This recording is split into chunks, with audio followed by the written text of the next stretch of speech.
Hello everyone, welcome to my YouTube channel. This is Shreya here. और आज फिर से मैं आपके सामने बहुत इंटरेस्टिंग क्वेश्चंस लाई हूँ। तो देखते हैं इन क्वेश्चंस को कौन कौन और कितने टाइम में सॉल्व करता है। इन क्वेश्चंस का बेस भी पिछली वीडियोस पर है। अगर आपने मेरी पिछली वीडियोस नहीं देखी है तो आप मेरी पिछली वीडियो ज़रूर देखें। वो जो सम पिछली वीडियोस या इस वीडियो में हम सम जो करने वाले हैं उन सम्स को हम ब्रेन एक्सरसाइज की तरह भी यूज़ कर सकते हैं। देखिए, हमारे ब्रेन को भी तो एक्सरसाइज की ज़रूरत है। अगर वो चलेगा ही नहीं तो उस पर जंग लग जाएगा, तो उसे हमेशा चलाते रहना चाहिए। तो ठीक है, शुरू करते हैं इन सम्स को, जो कि दिखने में तो बहुत ईजी है पर इनकी जो ट्रिक्स हैं वो घुमा देती हैं। Okay, let's get started. सबसे पहला सम है आइडेंटिफाई द डिफरेंट ग्रुप। मैंने आपके सामने ये 4 अल्फ़ाबेट्स रखे हैं। इनमें से डिफरेंट क्या है? अब देखिए ध्यान से, तो दिखने में तो सेम लग रहे हैं, पर वही बात दिमाग घुमाने वाली कि इसमें एक पैटर्न फॉलो हो रहा है। वो पैटर्न क्या है वो आपको निकालना है।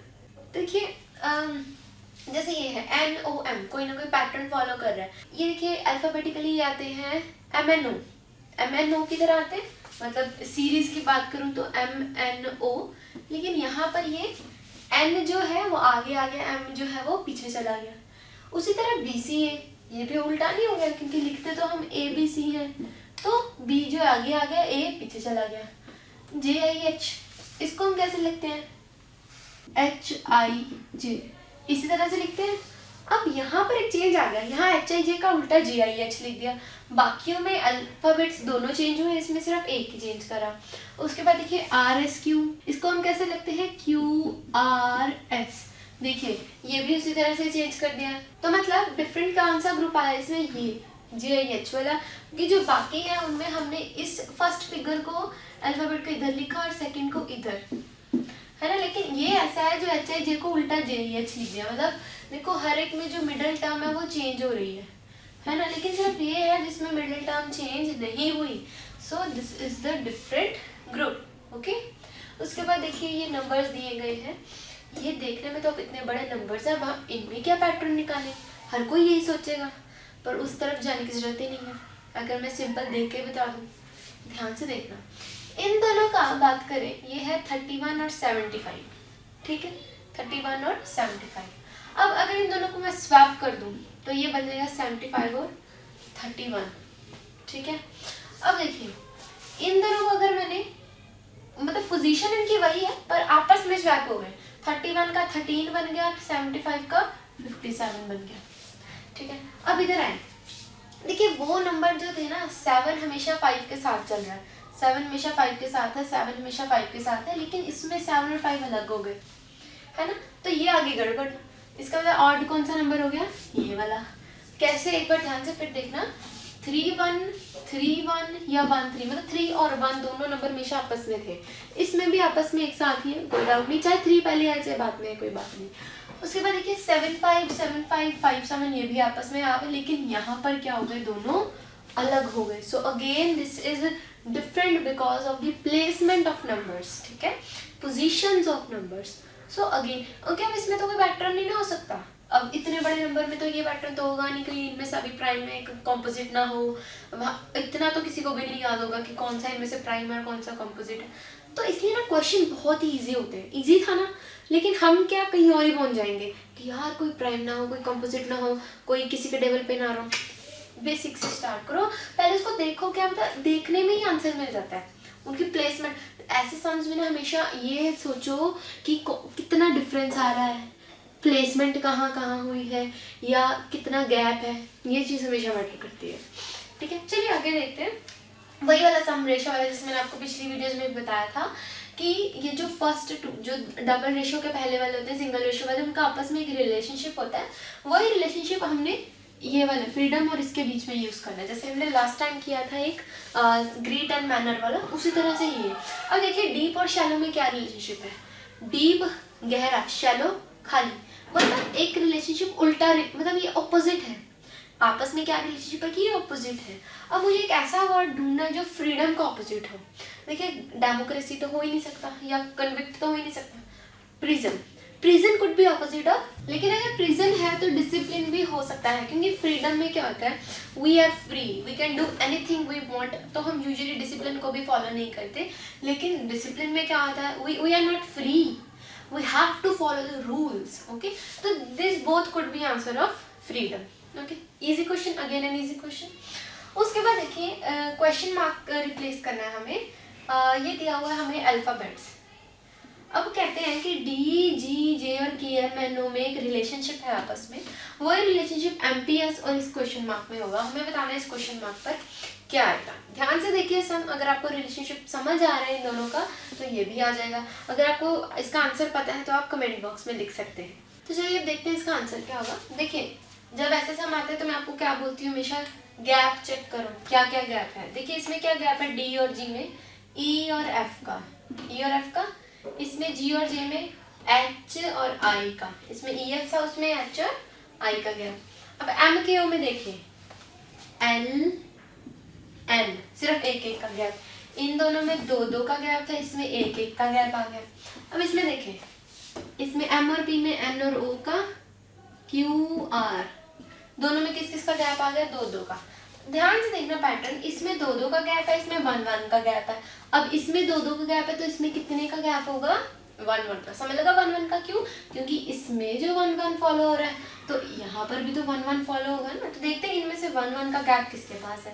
पहले टी वी एक्स में देखें, यू आएगा वी टी और वी के बीच में, फिर डब्ल्यू आएगा, वन वन का गैप आ गया ना। This could be answer. पर एक बार अगला चेक करते हैं। ये देखिए डब्ल्यू, अब देखिए डब्ल्यू के बाद सीधा यू आ रहा है, ये तो पीछे चला गया तो ये तो हो ही नहीं सकता आंसर, इसे छोड़ ही दो। ये देखो वी, एस के बाद टी और यू का गैप, वी के बाद डब्ल्यू एक्स का, दो दो का गैप आ गया, नो। इसमें एक्स है तो वाई जेड, अब फिर से वी आ गया, अब वी तो फिर पीछे आ गया। मतलब कोई भी आंसर नहीं, आंसर सीधा यही है टी वी एक्स, क्योंकि दोनों में सिंपल था, आगे सॉल्व करने की जरूरत नहीं थी। पर मैं आपकी क्या कहते हैं अंडरस्टैंडिंग के लिए बता रही थी कि ये आंसर्स क्यों हमें छोड़ने हैं, बिकॉज इनके पास क्या है, वन वन का गैप है, जो इसके लिए बेनिफिशियल, जो इसके लिए हमारी एक एलिजिबिलिटी थी वो इसे फुलफिल करती। ओके, उसके बाद देखिए अगला क्वेश्चन, रेशियो दी हुई है 6, 35 और 11। 6 और 35 में क्या रिलेशनशिप है और 1 के आगे क्या रिलेशन। देखिए सबसे पहले ना ऐसे वाले सम में इन दोनों का रिलेशनशिप ढूंढो। 6 और 35 का रिलेशनशिप क्या होता है। ऐसे तो कोई रिलेशनशिप आपको याद नहीं आएगा 6 और 35 कैसे बनाना है, लेकिन आपको 6 और 36 का रिलेशनशिप पता है क्या होता है। 6 × 6 = 36 एंड 36 - 1 कितना होता है, 35। यानी 6 के स्क्वायर में से जब मैंने 1 माइनस किया तो मेरे पास आया 35। अब 11 के केस में अगर मैं ऐसा कर दूँ, 11 का स्क्वायर होता है 121, ठीक है। तो 11 के स्क्वायर को, अब 121 तो है यहाँ पे, पर मैं इसको टिक नहीं करूँगी, क्यों, क्योंकि मुझे अभी -1 करना है, -1। तो 121 - 1 कितना होता है, 120। ये देखो 120 भी है आंसर। समझ लगा कैसे आया। तो चलिए अब देखते हैं आगे। अगले सम वही पैटर्न वाला सम है। मैंने आपको क्या बताया था, ये आपके पास डैशेज दिए हुए हैं, इन डैशेज में आपको वैल्यू पुट करके देखनी है कि कौन सा पैटर्न बन रहा है। तो मैंने ऐसे सम्स के लिए आपको कहा था कि आप एक एक वैल्यू पुट करके देख लो। सबसे पहले क्या है, ए बी पुट करके देख लो। ए बी कोई पैटर्न बन रहा है, A B C B, A B B B, pattern नहीं टूट गया। सी बी आता तो पैटर्न बन जाता, छोड़ दो इसे यहीं पे। अगला देखो बी ए पुट करके देखो, बी ए पैटर्न देखो, बी बी सी ए, फिर खराब हो गया। अगर बी बी सी ए तो बी बी सी ए आ जाता तो पैटर्न बन जाता, तो ये भी हमारा पैटर्न नहीं बनेगा। कोई बात नहीं, अभी है दो और, थर्ड पुट करके देख लेते हैं। थर्ड क्या है, ए सी पुट करके देखो, ए सी क्या पैटर्न बन रहा है ए सी के साथ। तो आप ये पैटर्न ना 3 या 4 में, अब मैं अगर 4 में लेकर देखूं, पहले बन रहा है ए बी सी सी, मतलब ए बी सी जो था उसमें जो सी है 2 बार आया, उसके बाद बना है ए डबल बी सी, मतलब अब जो बी था वो 2 बार आया है। उसके बाद डबल ए बी सी, अब जो ए है वो 2 बार आया। ये बनता है कोई पैटर्न, ये होता है कोई पैटर्न। ऐसे ही नहीं कुछ भी पैटर्न बन जाएगा। उसी तरह से अगला क्वेश्चन देखते हैं, ये भी उसी तरह से है, बस इसमें ए बी की जगह ये जी के एम आ गया। देखिए अब इसमें ना सबसे पहले मैं एम जी के एम जी ए वाला पार्ट पुट करती हूँ, एम जी के एम जी। ओके, देखिए कोई पैटर्न बन रहा है। देखिए जी के एम एम, जी के एम एम, जी के एम। देखिए ध्यान से, इसमें जी के एम एम, जी के एम एम, जी के एम, कुछ पैटर्न बन रहा है इसका। मैं इसको अगर 3 में तोड़ूं, क्योंकि मेरे पास 3 फिगर थे जी और के और एम, तो सबसे पहले बन रहा है जी के एम, फिर के पीछे चल गया एम जी के, फिर से आ गया जी के एम, फिर एम जी के, फिर जी के एम। क्या बन रहा है? जी के एम एम जी के, जी के एम एम जी के, जी के एम बन रहा है। ध्यान से देखो, जी के एम एम जी के, जी के एम एम जी के, जी के। तो ये तो पहले वाले ने पैटर्न बना दिया, आगे जाने की जरूरत नहीं है, क्योंकि अगर आप आगे वाला भी पुट कर दोगे तो यहाँ पर जी आएगा, तो जी के जी एम जी के, वो तो खराब ही हो गया पैटर्न। तो आंसर हमारा फर्स्ट क्वेश्चन। ठीक है, चलिए आगे देखते हैं। आगे हमें एक सीरीज दी हुई है, हमें क्वेश्चन मार्क रिप्लेस करना है। ये है 4 6 12 14 28 30। आगे नंबर क्या होगा? ऐसे सम्स के लिए क्या करना होता है? सबसे पहले सोचना होता है। क्या सोचना होता है? पैटर्न।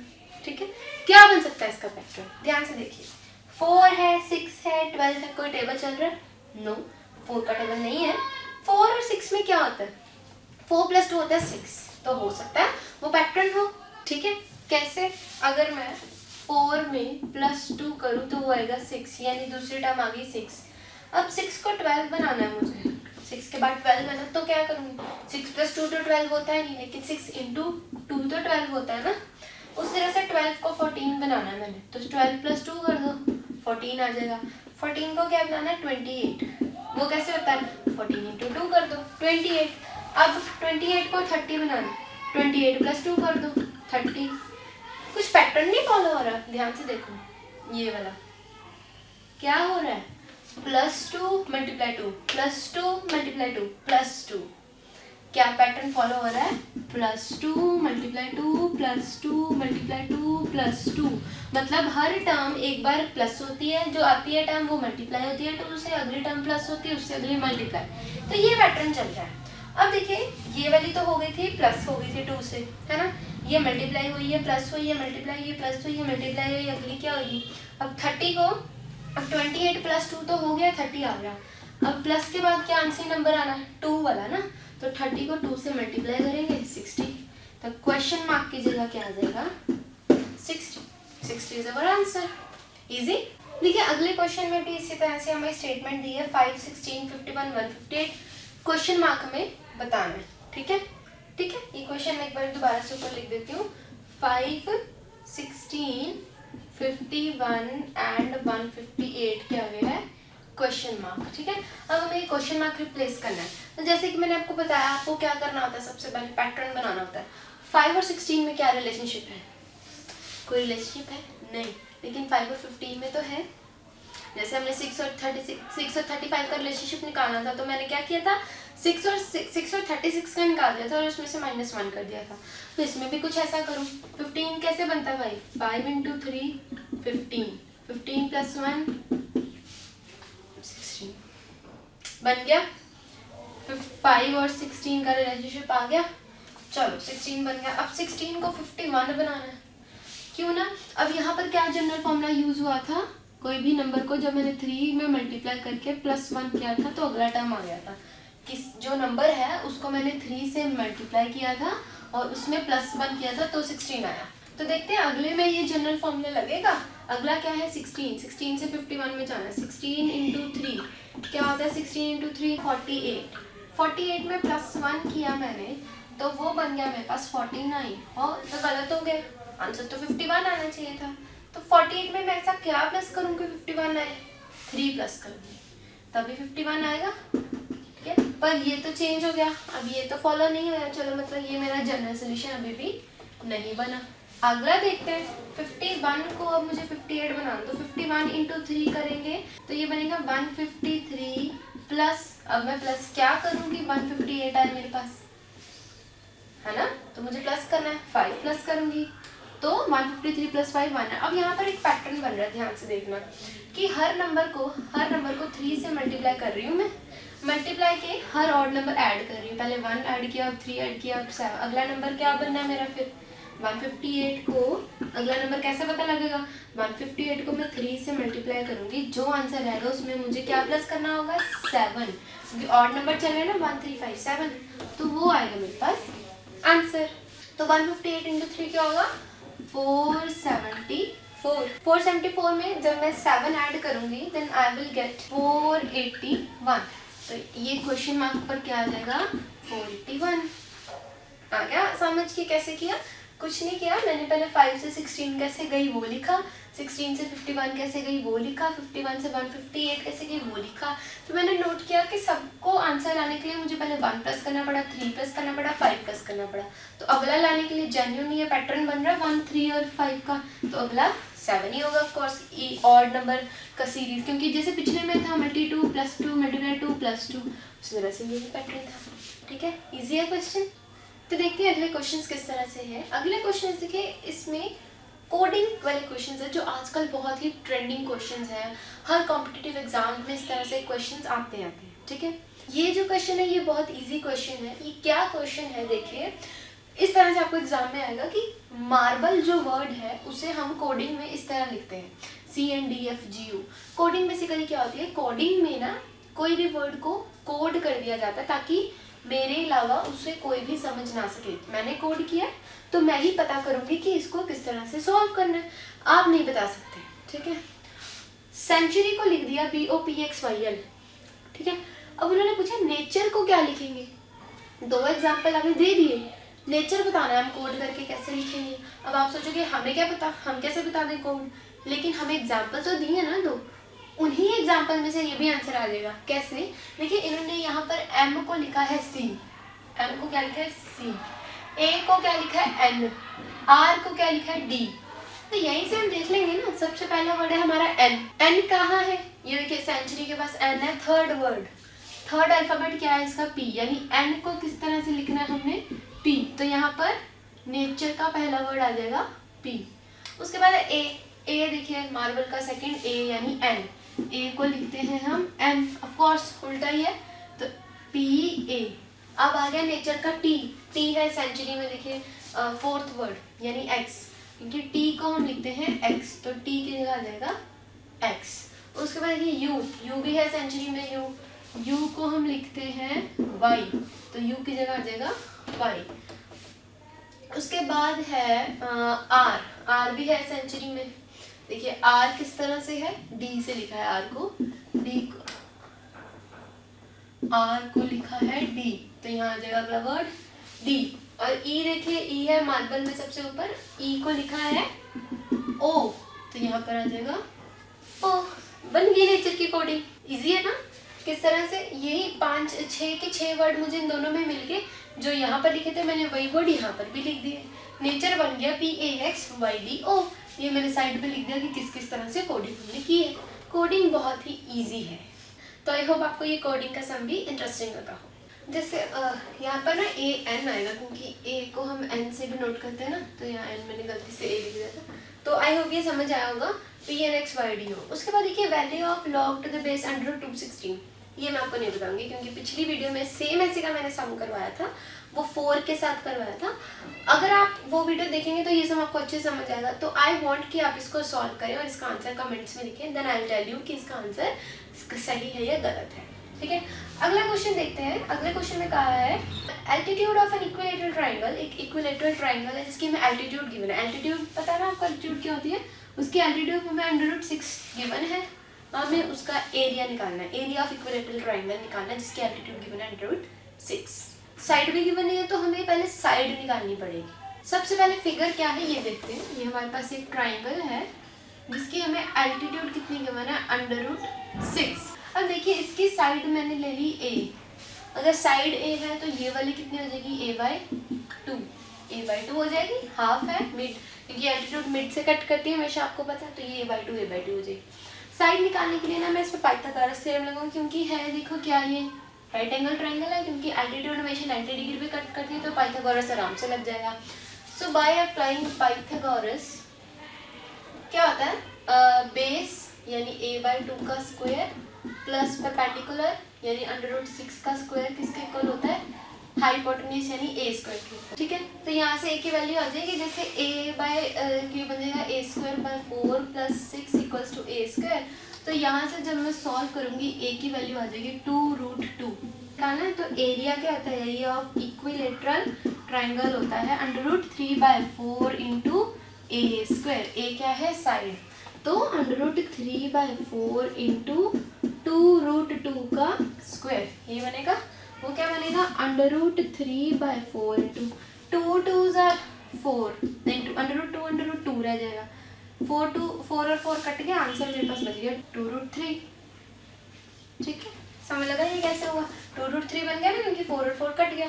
2√2 का स्क्वायर किया तो पहले 2 का 4 √2 इंटू √2 क्या हो गया 2, आंसर इज 2√3। चलिए अगला क्वेश्चन देखते हैं। If a hexagon inscribed in a circle of a radius r the perimeter is, ये तो बहुत ही सिंपल क्वेश्चन है। अगर इमेजिन करने के लिए मैं बताऊं, जैसे हेक्सागन क्या होता है, जिसकी 6 साइड्स होती हैं। अब हर हेक्सागन की देखो जो रेडियस उन्होंने अगर r गिवन है, अगर एक की r है तो पूरा पेरीमीटर अगर 6 है तो बहुत ही सिंपल क्वेश्चन है ना, तो पेरीमीटर इसका 6r आएगा क्योंकि सारी साइड्स क्या है, इक्वल है। ठीक है, तो ऐसे क्वेश्चंस पर ज़्यादा ध्यान देने की जरूरत नहीं है, सिंपल आपको आंसर करना चाहिए। उसके बाद देखिए ये क्वेश्चन थोड़ा इंटरेस्टिंग है और ये एग्जाम में भी आ सकता है कि हमें x² + 1/x² की वैल्यू दी है 102, हमें इसकी वैल्यू निकालनी है। इसकी वैल्यू कैसे निकलेंगी, इसी से निकलेंगी। कैसे, पहले मैं ये लिखती हूँ कि क्या गिवन है,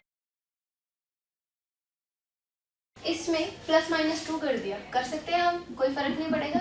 1 + x² - 2 + 2 = 102, इसका कोई फर्क नहीं पड़ेगा, मैं कर सकती हूँ आराम से।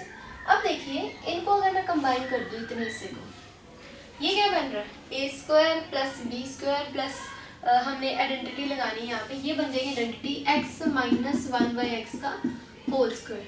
कैसे, a - b का होल स्क्वायर क्या होता है, a² + b² -2 into a into b, x और x कट जाएगा, अकेला बच जाएगा x।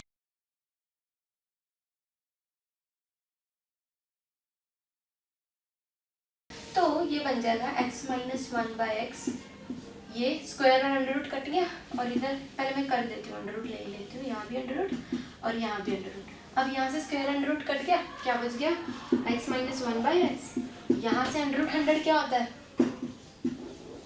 10, आ गया आंसर, x - 1/x किसके इक्वल आ गया, 10 के। चलिए अगला क्वेश्चन देखते हैं। अगले क्वेश्चन में हमें फैक्टर्स निकालने हैं। इक्वेशन लिखते हैं किसका, x² + xy - 2y²। फैक्टर समझते हैं ना कैसे, ठीक है, ब्रैकेट्स में सॉल्यूशंस निकालने हैं। सबसे पहले मैं क्या करूँगी ना, इसको स्प्लिट कर देती हूँ। एक्स वाई को हम लिख सकते हैं जहाँ सम और प्रोडक्ट किया हुआ है, ठीक है, सम और प्रोडक्ट वाले मेथड से। तो मैंने क्या किया, इसको स्प्लिट करके लिख दिया, ये बन गई इक्वेशन। अच्छा, ये आपको पता है ना, स्प्लिट अप मेथड करते हैं हम। जैसे अब इन दोनों का सम क्या आ रहा है, 1 आ रहा है, प्रोडक्ट क्या आ रहा है, -2, क्योंकि सम होता है ये सेंटर वाला, ये होता है 1 आएगा क्योंकि कोफिशिएंट कोई नहीं है। प्रोडक्ट होता है साइडों वालों का मल्टीप्लाई -2। तो ये दोनों टर्म्स यहीं पे फॉलो कर रहे हैं। फैक्टर्स बना रहे हैं, इन दोनों में से कुछ कॉमन लेंगे, इन दोनों में से कुछ कॉमन। इनमें से कॉमन क्या आएगा, x, क्या बना अंदर, x + 2y। इधर से क्या कॉमन आ रहा है, -y कॉमन आ रहा है, अंदर बच गया x - 2y, आ गया कॉमन। ये दोनों ब्रैकेट सेम हो गई, इनको इन दोनों को एक साथ लिख दो, x - y को, ये वाले, और इन दोनों को एक साथ लिख दो। यहाँ पर प्लस आएगा क्योंकि माइनस हमने कॉमन ले लिया, तो अंदर तो प्लस ही आएगा ना, तो x + 2y। ध्यान रखना ये दो ब्रैकेट्स हमेशा अंदर वाली सेम होनी चाहिए, ठीक है। यहाँ तो ये आपके फैक्टर्स आ गए, क्या है factors, x - y, x + 2y, इन्हें हम फैक्टर्स कहते हैं, ठीक है। कैसे, इक्वेशन थी, सम और प्रोडक्ट निकाला, बीच वाले टर्म को स्प्लिट कर दिया। स्प्लिट करने के बाद ब्रैकेट्स लिए, ब्रैकेट्स में से जो कॉमन आ रहा था अंदर वाली ब्रैकेट सेम बनाई, फैक्टर्स बन गए। इजी क्वेश्चन, फिर क्वेश्चंस मुश्किल नहीं लगते अगर आपको वे पता हो उन्हें किस तरह से सॉल्व करना है। Okay, so this was our last question. I hope आपको वीडियो अच्छी लगी हो और इंटरेस्टिंग लगी हो। तो अगर आपको वीडियो अच्छी लगी है तो प्लीज़ वीडियो को लाइक करें, चैनल को सब्सक्राइब करें और अपने डाउट्स कमेंट्स में ज़रूर पूछें। Thank you and have a very nice day. Good bye.